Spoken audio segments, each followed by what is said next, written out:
All over Britain, a new breed of detective is at the forefront of the battle against a rising tide of serious crime. Their work often goes unseen. But for the first time, we go behind closed doors with Lancashire's top police investigators as they attempt to solve the most mysterious and horrifying crimes. A stabbing. Police emergency. Please hurry up, because he stabbed him. I'm scared.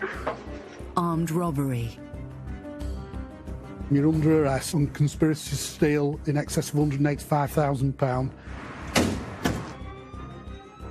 Arson. Arson with intent to endanger life. Are you guilty of that offence? Please! This is the inside story of how Lancashire's major investigation team brings some of the UK's most dangerous criminals to justice. And you're going to be charged with 2 offences. The first one is a Section 18 assault, which is the highest level of assault. The second one is possession of an offensive weapon.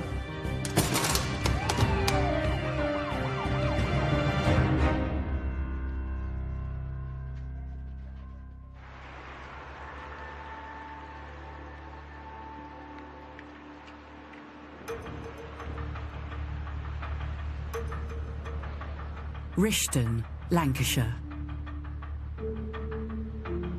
The town's residents have been shocked by an armed robbery at the local post office. CCTV shows the full horror of the attack, which netted nearly £200,000 in cash.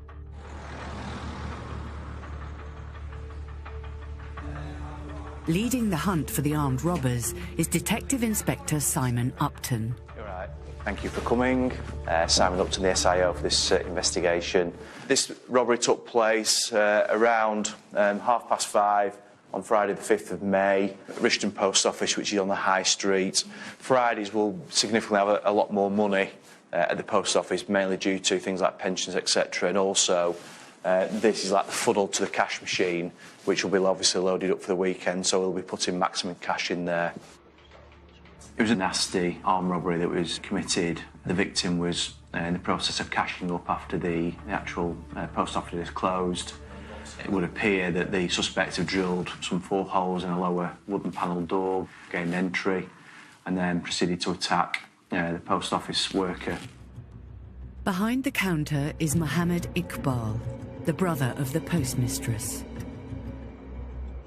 He told the police that robbers came through the back door, held him at gunpoint, and knocked him out with chloroform. They emptied the safes to the tune of £186,000, and then they made good their escape in the victim's vehicle.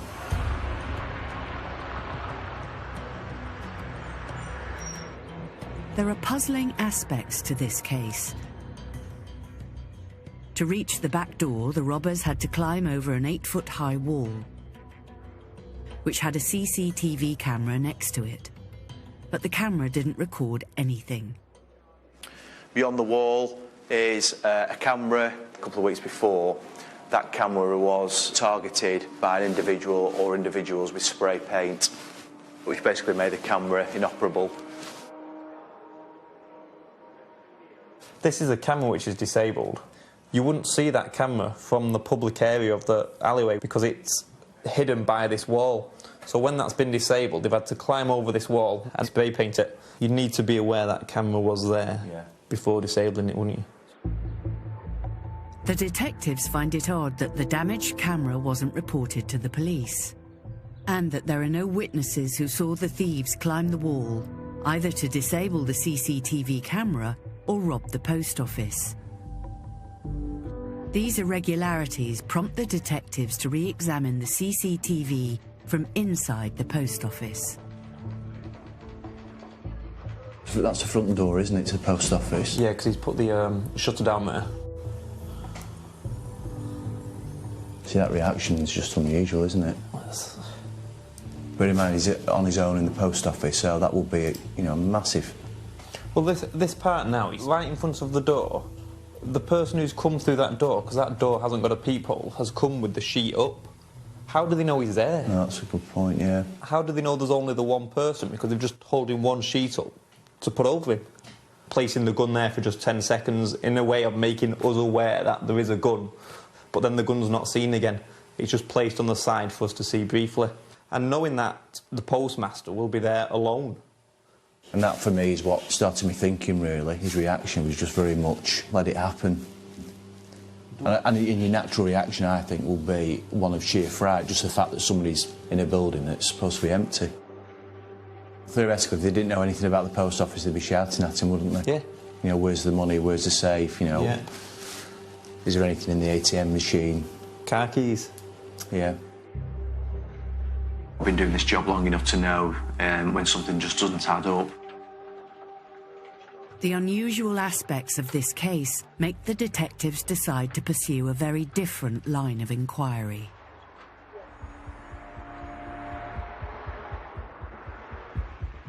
"10 miles away in Preston, the busy city centre is disturbed by another violent crime. CCTV, I've got a possible stabbing on camera. The mail's run off. I've gone on to Carlisle Street. I'm just hearing details of a possible stabbing over. Police emergency? Please hurry up because he's stabbed him. He needs an ambulance. I'm scared. An 18-year-old man has been stabbed and is in a critical condition. The victim is fighting for his life in intensive care. He's got one single stab wound to his stomach, which has nicked his aorta, so he's in an induced coma. Life-threatening, could go either way.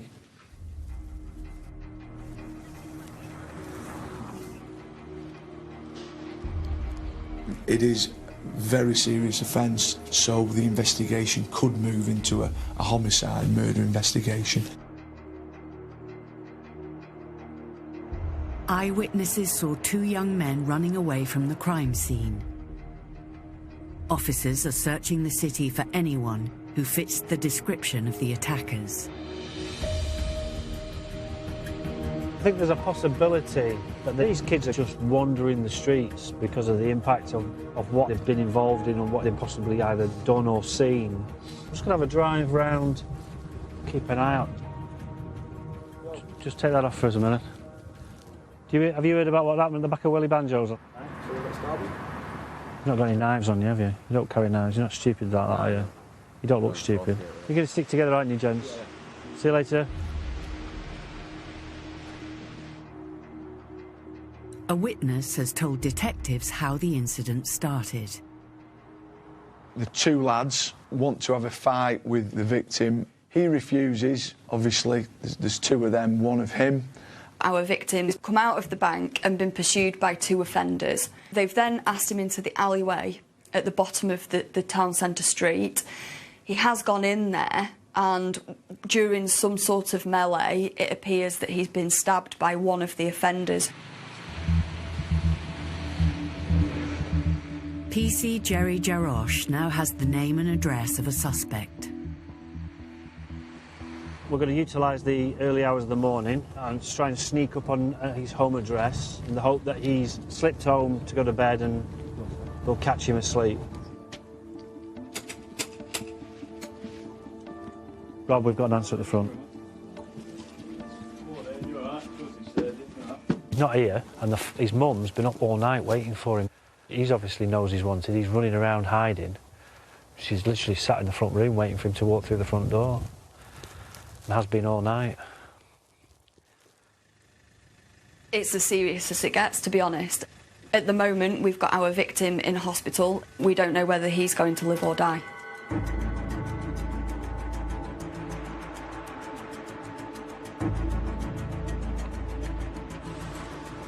Back in Rishton, the police are investigating the robbery of nearly £200,000 from a post office. Detectives have doubts about the version of events put to them by the victim, Counter Clerk Mohammed Iqbal. They're also concerned about his behaviour. When we first attended the post office on the Friday evening, Iqbal was there. There's certain key things that the way he was acting, he was reluctant to provide his PIN code for his mobile phone, the way he engaged with his sister, little things like that started to make find him a little bit suspicious. Extensive analysis of a series of suspicious phone calls has now identified the gang that they think stole the cash. After quite an intensive investigation, the number of detectives from ECID have identified 3 suspects, those being Terry Yarwood, his brother Jason Yarwood and Avez Samad. As a result of the investigation, we've also identified a 4th suspect, and that is Mohammed Iqbal, the victim. They're now convinced the robbery was an inside job in which Mohammed Iqbal was pivotal. When we looked at the telephony of who Iqbal was ringing around them times, that leads us to his best friend, Terry Yarwood. Then when we look at who he's ringing around them key times, we see he's ringing his brother, Jason Yarwood, and we look at the contact them two are having with the 4th offender, Avez Samad. So when you're putting all that together, you start to see, well, the movements are fitting in with what you're starting to suspect. If the gang of 4 think they're in the clear, they're in for a shock. The police's next step will be to arrest them. So the element of surprise for us just makes our job a lot easier. I do think they probably do think they've got away with it.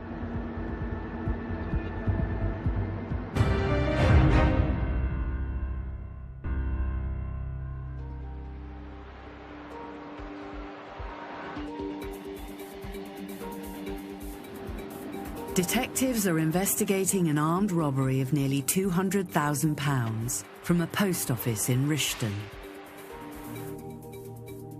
Counter-clerk Mohammed Iqbal claims he was the victim of the robbery, but detectives now consider him a suspect.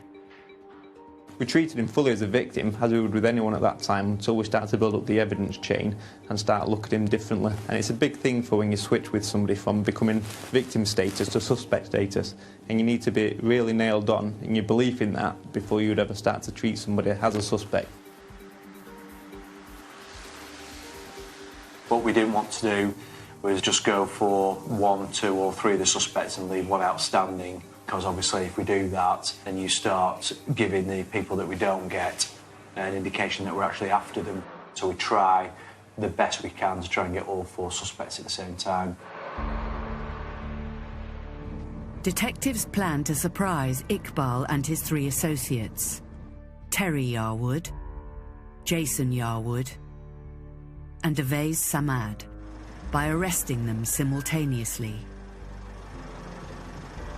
Yeah, at the moment we're just waiting for the officer in charge to give the authority for the strike on all 4 addresses. We're in Rishton, we're parked right up back, right behind the post office, right at the end of that street. They're sending over a couple of others because at the minute he's not behind the counter. They think he's in the back, so they don't want him to do a runner. Sarge, our +2 has arrived now. 783 to all teams, team 1, 2, 3 and 4, strike, strike, strike. Team 1 received.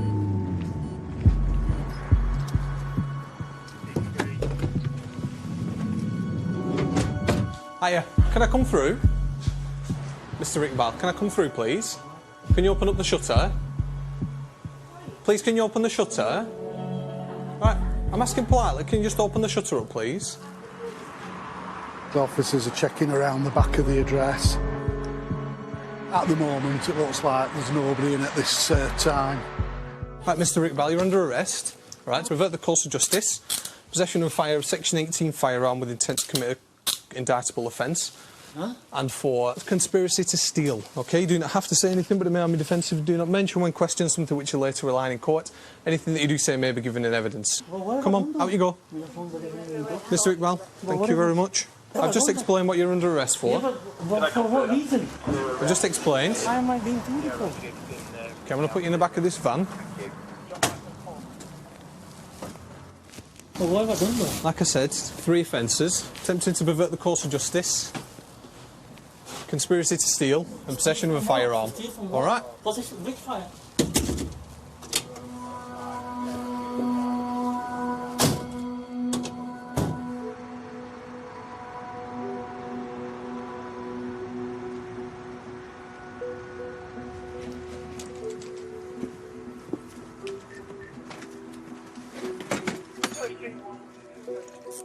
Officers have to break into the house of their second suspect, Avais Samad. Police with warrants! He's not in, so they wait for him to come home. Hopefully the gentleman we're after is on his way back from work. It's been identified, he's hopefully coming back to this address.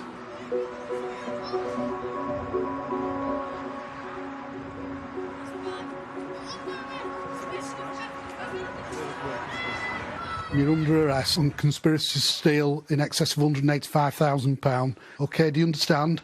I do, but I don't understand the offence. OK. It's when you get back to custody. Surely there must have been a mistake or something. All right, watch your head. Where's the police? There. All right, just let me see. Where are you going to? Blackburn. Can you call my father? We'll sort that out when we get to custody, all right?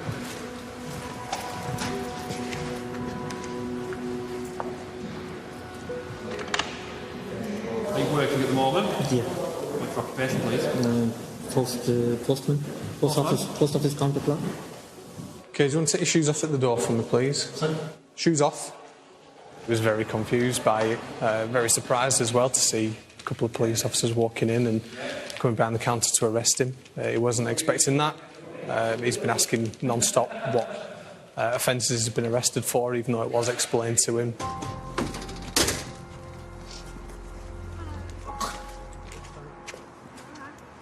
Two down, two to go.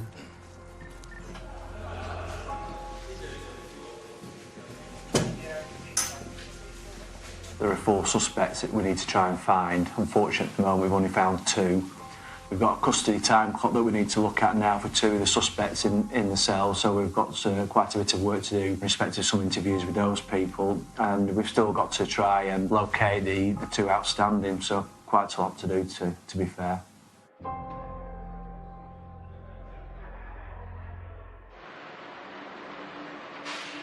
"10 miles away in Preston, an 18-year-old has been stabbed. Detective Sergeant Hayley Jones is investigating. At the moment, we don't know whether he's going to live or die. If there's a knife involved in a crime, obviously we need to bring those people in as soon as possible. A taxi driver has helped the police locate one of their 2 suspects. 17-year-old Kingsley Cairns.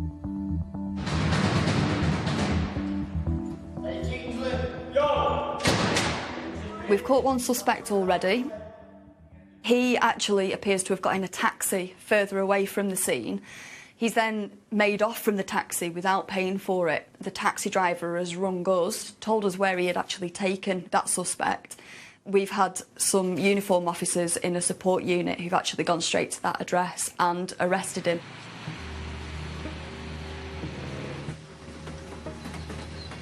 With one suspect in the cells and one on the run, Hayley revisits the crime scene. There's no CCTV in the alleyway at all. There is town centre CCTV, which covers the main street. We think that the main suspect has made his way down the alleyway towards the bottom and exited at the bottom end. And we think that the second suspect has actually gone back onto the main street and headed in the same direction. An eyewitness has placed Kingsley Cairns at the scene of the crime.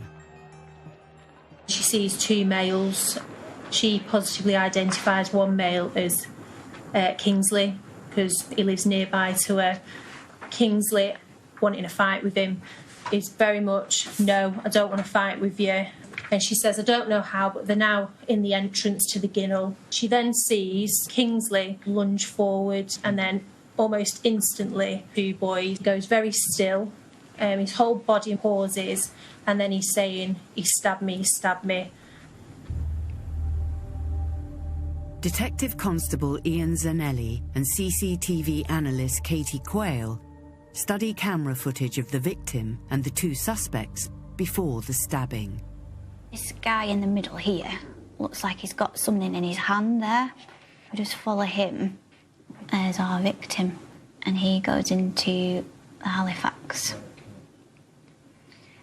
So then we have two males there and there, and it's as if they are following him. Right, OK. Plenty But of you people see, over there, though, there aren't are, yeah. Picking up that sign there, throwing Was it over. that one with the light trousers? No, it seems to be the one with the dark trousers. Given the fact that it's happened at 5 o'clock on a Monday evening, there was always going to be plenty of witnesses. Town centre, so there's always a lot of CCTV. Kingsley Cairns has been caught on camera running away from the crime scene and possibly trying to conceal a weapon. But as he starts to run, that's the best facial image of him there. Yeah, he seems to great. hold his trousers. Yeah. He crosses over past Holiday Inn, doesn't he? Yeah, that's right, yeah. Yes, yeah. And there's a still of that. There's a still of that image, yeah, of him, of there. Right. There's a few pieces of significant evidence, certainly around this case. He's been named by quite a few people. He's going to find that quite difficult to explain away. It's time to talk. First question that I'll ask you then, Kingsley, is he responsible for the stabbing of yesterday afternoon on the duty centre? Before I start asking you questions, Kingsley, is there anything you would like to say? You accept people are going to be advised to go no comment. That's just part and parcel of interviewing people. But to not answer it, to not let you finish your questions, and throughout he would just stare at you as though he's trying to intimidate you. He really didn't give a shit about what he'd done. The second suspect unexpectedly arrives at the police station, brought in by his mother. Thank you. Bye. Yeah, he's handed himself in with Mum. She's down there now, is she? We've got one outstanding suspect we've been looking for overnight and into this morning. He's just handed himself in at the front desk with his mum, with him only being 16 years of age. So we've just sent an officer down just to bring him into custody. An interview with the co-accused, the other lad that we believe was present, that's going to be happening within the next half an hour, I'd say, because he could potentially give up some quite key evidence. But there's every chance that he might give an account. I mean, it's an extremely serious allegation. Who's going to come out for you, Mum and Dad? Mum's at the front desk. Oh, she? Yeah. So he's in a big hole, really, and it's up to him to try and dig himself out of it. The next couple of hours are absolutely critical for which way the investigation goes. The interview with the second suspect could provide the police with the crucial evidence they need.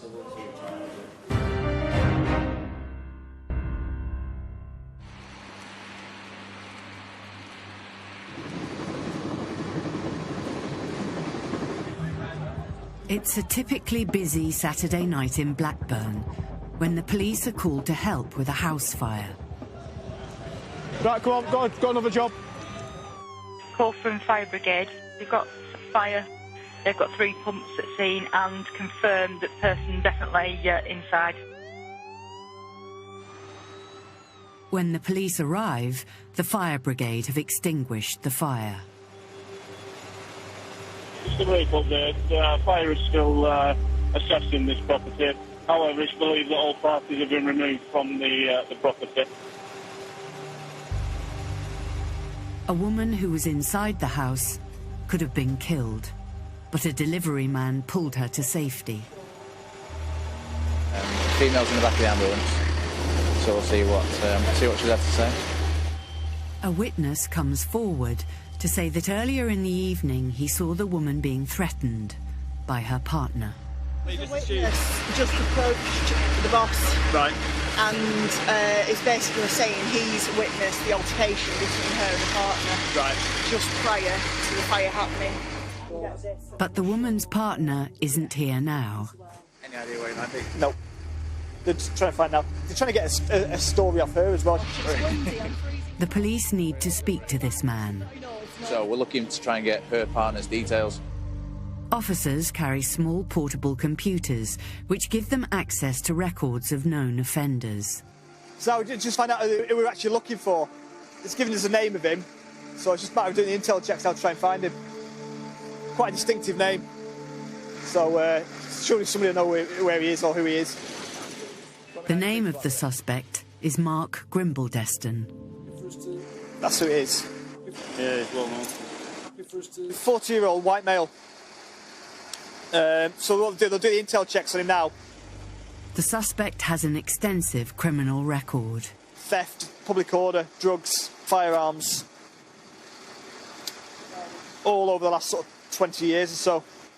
Got another address which we can try. We'll try and find him.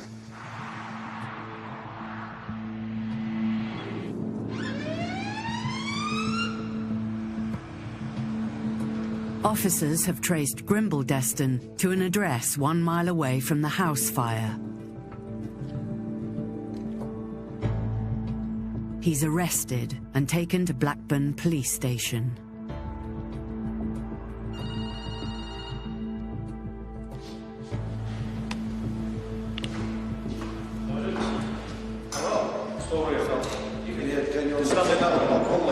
Just let me explain to the sergeant what's going on. I don't even know. Just walk up and leave these people on the door. A possible suspect of an arson with intent to endanger life. He's been seen at the address prior to the house being set on fire. The victim's partner, Mark Grimble-Deston, appears to have had too much to drink. I can't know fucking what I've been arrested for. Arson with intent to endanger life. So he's put in the cells to sober up before he can be questioned. Police hope that in the morning he'll reveal the truth about this serious, life-threatening fire.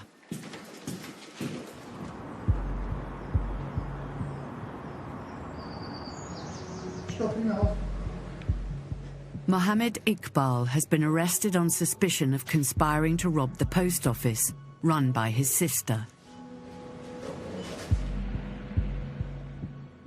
She was completely unaware of his plan for an inside job. We knew some time ago what we suspected, which was the victim was involved. And from there, then, it's just about a large jigsaw puzzle, I suppose, just putting all the pieces together and getting to the stage that we're at today. Detectives don't believe Iqbal's account of the heist. Mohammed Iqbal claimed they've come down this rear alleyway, climbed over the rear wall, got then dressed up in the CSI suits, proceeded to commit the offence, then take Mohammed Iqbal's vehicle and drive off. The problem we've got with that scenario is no one's seen them in the rear alleyway, so what we suspect's actually happened is that at the lunchtime of the Friday, Mohammed Iqbal, the postmaster, has left the post office for about 3 hours, and we know he's travelled back to the Preston area. Gone to Preston, picked up the offenders, brought them back into the post office, and because it's an internal garage at the post office, could have driven them in without anybody seeing. He's gone back to work, they've got kitted up, and then they've committed the offence 10 minutes after he's shut the door. Lee challenges Iqbal in an interview.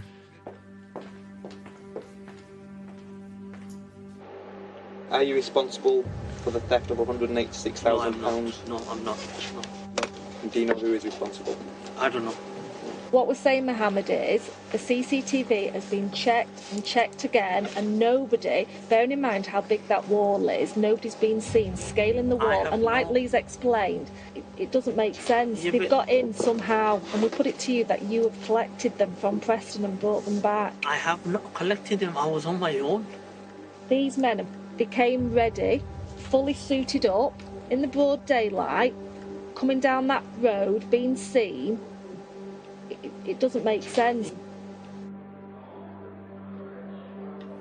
In interview, Iqbal's come across the way he's come across most of the way through this investigation. Claimed his innocence, insisted he's innocent. He became a little bit wavy in his account when we started to put the evidence to him towards the end of the interview. I think he started to acknowledge and appreciate there's a case building up against him here. Well, we think that Abbas has come across to Rishton as the getaway driver. So you took them into the post office? I haven't taken them in the post office. I'm telling you again and again, and I'm being serious now. I have not taken anyone in the post office, and I would not risk anything to jeopardize my life or my family's life. Simple as that. Why would you be jeopardizing anyone's life? Why would I even do such kind of stupid, this kind of shameful act? Give me one good reason. Why? £186,000. What's that got to do with it? £186,000. Well, that's quite a motive to... Yeah, motive for what? For theft. Iqbal's friend, Terry Yarwood, is now under arrest. The police have found that his mobile phone records place him in the vicinity of the post office 2 weeks before the robbery, at the time that the CCTV camera was disabled. We know from the camera's CCTV being disabled that at 1:45 is when the camera was sprayed. And then at 2:25, he then calls Mohammed Iqbal for 3 minutes 29 seconds. That's a long telephone call to have with a friend at 2:25 in the morning.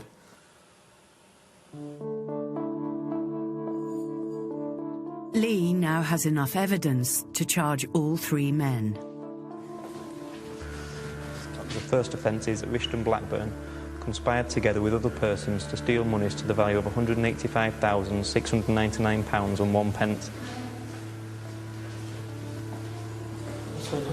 It's really satisfying that we've got to the stage, one, that we've identified the suspects, and secondly, even more satisfying that my gut feeling that the post office worker was involved has actually been borne out true through the evidence chain, I suppose. You conspired to steal from a shop, committed on the 20th of May 2015, and the offence is that on or between the 20th of May 2015 and the 6th of June 2015 at Rishton Blackburn conspired together with other persons to steal monies to the value of £185,699.01 belonging to the post office. Do you have any reply to that? I'm not accepting all this because I've not done anything. OK. I'm not accepting all this, I haven't done anything. But to be honest with you, if you look at the case, I've not even done anything, to be honest with you. OK, Mohammed, we can't discuss the case now. I know you've been charged with it, OK? OK, I'm going to put down as you reply, I'm not accepting this. Do you want me to put anything else as you reply? I've not done it. That's why I'm saying that I've not done it, so... Would you like a drink or anything? You sure? How many each offence carries how many years? He won't tell you that, because they have a minimum and maximum sentence. That's up to the court. I still need to know. He won't tell you that. He won't tell you... But how many years does it carry? I just want to know. He won't tell you that for various reasons. One, he doesn't make the decision. I know, but he doesn't make... Mohammed, I just want to know Mohammed, 2, they vary between a lot, and 3, we're not going to tell you that to cause you extra worry.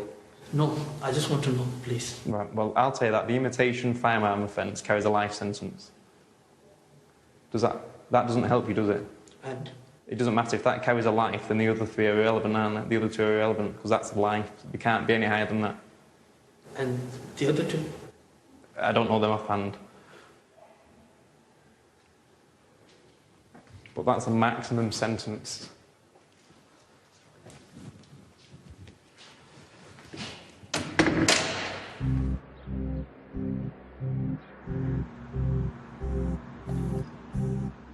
In Blackburn, Detective Sergeant Mark Saunders is leading the investigation into a suspected arson.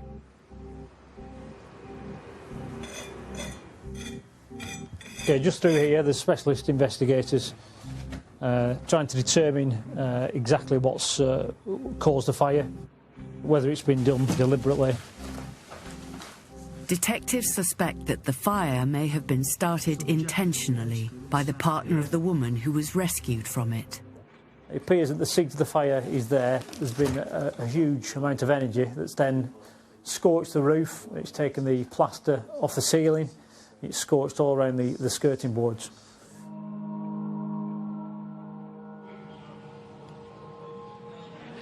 Detective Constable Amanda Blezard is also working on the case.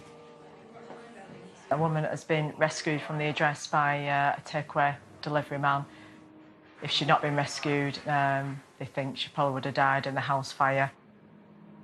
The lack of definitive evidence about how the fire started puts pressure on Detective Constable Amanda Blezard to get answers from her suspect in an interview. Arson with intent to endanger life. Are you guilty of that offence? I can't remember. I went out to the pub and I cannot remember anything. All I did was walk up in my bed with police at the door. You remember when you were woken up, you realised you were at your mum's house, is that what you're saying? Right. Yeah, like, what the fuck am I doing here? Who's at the door? Right. You know what I mean? What was the arrangement? You said your mum's gone on holiday. Yeah. To Turkey. She said just come over and keep an eye on things. Says help yourself to food and just make sure everything's all right. He said he can't remember anything. Is there any way of checking out that account he's given about his mother? We could do some work on that, can't we? Yeah. Unless we get any breakthrough, he'll be bailed for further inquiries. So we'll have to look at the safeguarding around the victim. Worst case scenario here is we'll have to go to Crown Prosecution Service and they may decide there's not enough this evening, so we'll have to bail him. We're going to need some evidence, and we've no forensics saying he set fire to the house. So unless we get something other than that, I don't think CPS are going to run it. They certainly won't run it tonight, so it is going to be tough. The detectives need to gather evidence on their suspect urgently. If he walks free, the victim could once again be at risk.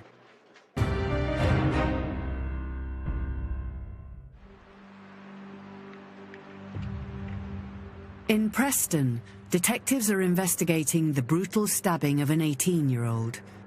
The victim was stabbed in the stomach and is in hospital undergoing surgery. We've got our victim in hospital. He is in a very serious condition. The team are working around the clock. How is everyone? Tired. Tired. Are you all right? Yeah? You've both had some sleep? You might have these long days and they're stressful and everyone's kind of working the backsides off, but you're getting these little things that are coming through and it's worth the long hours. And I don't know, after doing it, I'm not sure there's many other jobs you could do. The police have now found CCTV of their main suspect, Kingsley Cairns, getting into a taxi just after the attack. Detective Constable Ian Zanelli challenges him about this. Did he call a taxi yesterday? No comment. Any reason why he might legitimately carry a knife? No comment. Do you want to hazard a guess at how it went? No comment. Yep. Not one comment. Not one. Nothing. No. I put him back in his cell a couple of points after the interview and he's bawling his eyes out. And he was crying because he wanted to go home. He was crying because he was missing his mum. And then he'd walk out into a kind of public arena of the custody with the people there and his chest would come out, his shoulders would be wide open. The second youth has been arrested, but he's not talking either. Talk me through your movements yesterday afternoon from about 4 o'clock till 6 o'clock. Tell me what you were doing.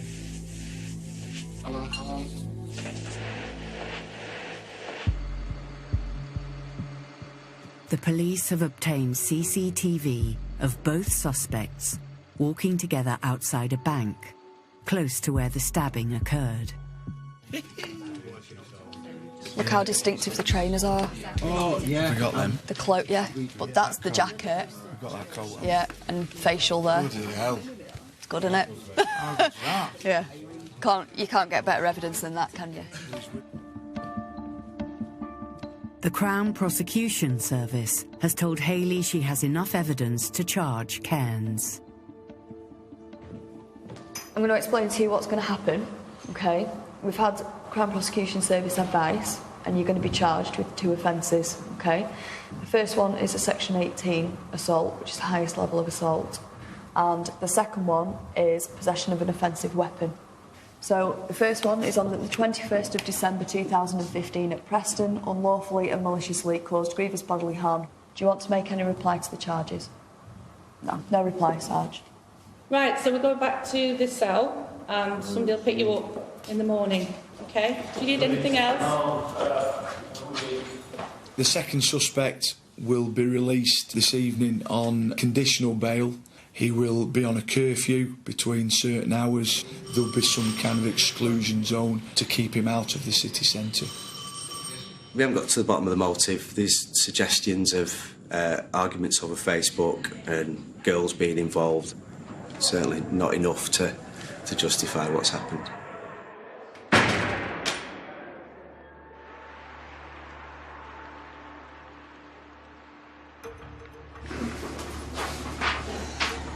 Now, what I need you to do is look into that camera there for me.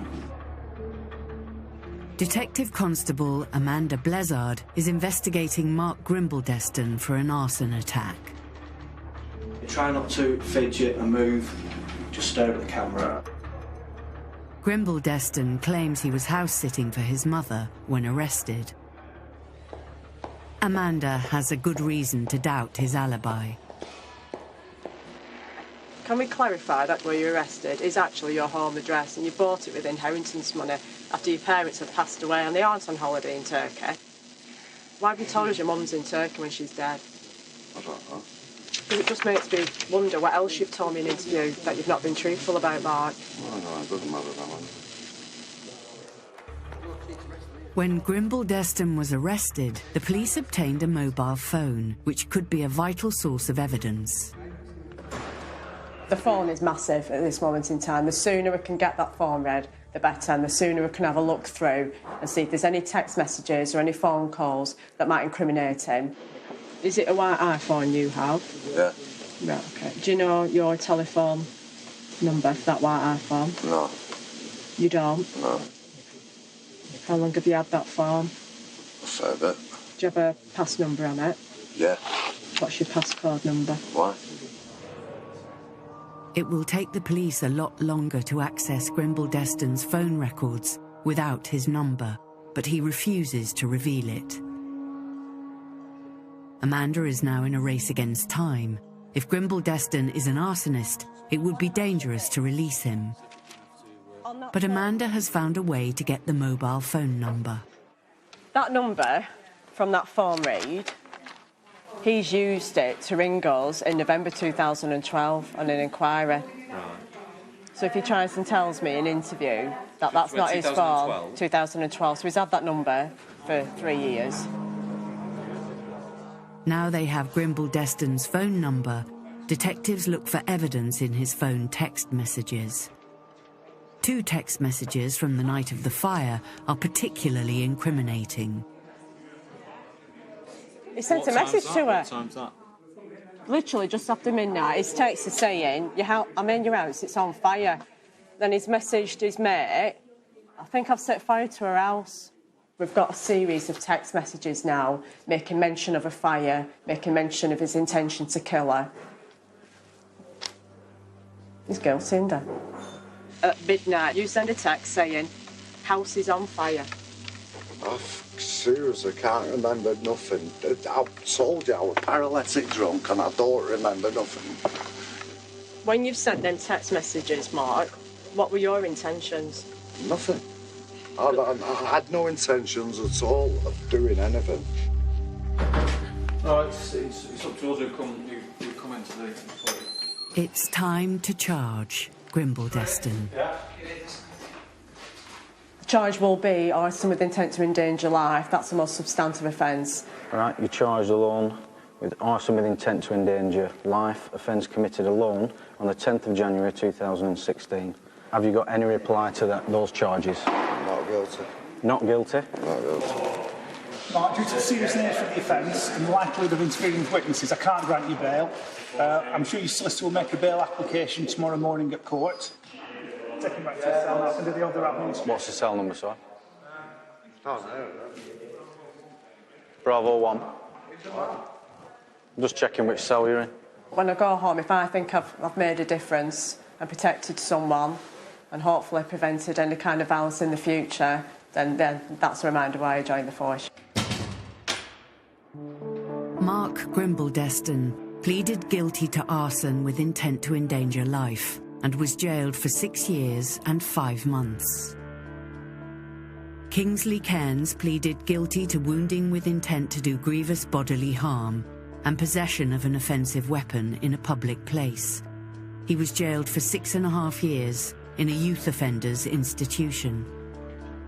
The other youth pleaded guilty to a fray and was given a 12-month youth rehabilitation order and a 12-month supervision order. Mohammed Iqbal was jailed for 2 years and 4 months for conspiracy to commit theft. Terry and Jason Yarwood were both jailed for 2 years and 10 months for conspiracy to commit theft. The getaway driver, Avez Samad, was jailed for 3 years for conspiracy. The police have so far not recovered the gun seen in the CCTV or most of the £186,000 stolen from the post office.